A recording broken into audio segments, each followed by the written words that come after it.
Good morning সবাইকে। আজকে আমি আমার মিনি ব্লগটি এখান থেকে স্টার্ট করছি। তো সকাল সকাল দেখতেই পাচ্ছ ওয়েদারটা কিছু ওরকম টাইপের ছিল, মানে বৃষ্টি বৃষ্টি, যেহেতু বর্ষা এখন তো বৃষ্টি ওয়েদার হবেই। তাই ভাবলাম যে খিচুড়ি, চালে ডালে খিচুড়ি করি। তাই সমান সমান চাল আর ডাল নিয়ে আমি কিন্তু খিচুড়ি বসিয়ে দিয়েছিলাম। আর খিচুড়ি করতে গিয়ে হয়ে গেছিলো আমার সাথে একটি দুর্ঘটনা। মানে এই যে হাঁড়িটা তোমরা দেখছো, এটা অনেকক্ষণ আগুনের মধ্যে বসিয়ে রাখাতে তেলটা দেওয়াতেই তেলটা ছিটে এসেছিল। তারপরে আমি খিচুড়ি রান্না করে চলে গেছিলাম ছাদে একটুখানি। দেখো আমার গাছগুলো কিন্তু ভালোই বড় হয়েছে, আর এখানে কিন্তু অনবরত বৃষ্টি পড়েই যাচ্ছে।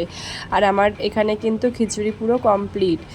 তো আমি খিচুড়িতে একটা জিনিস দিতে ভুল হয়ে গেছিলো আর কি, কম দিয়ে দিয়েছিলাম, ওটা হলো হলুদ। তারপর আমি খেয়ে দিয়ে কিন্তু আঁকতে বসে পড়েছিলাম। এটা কেমন হয়েছে তোমরা আমাকে জানিও, আর নেক্সট মিনি ব্লগে এটা কিন্তু আমি অবশ্যই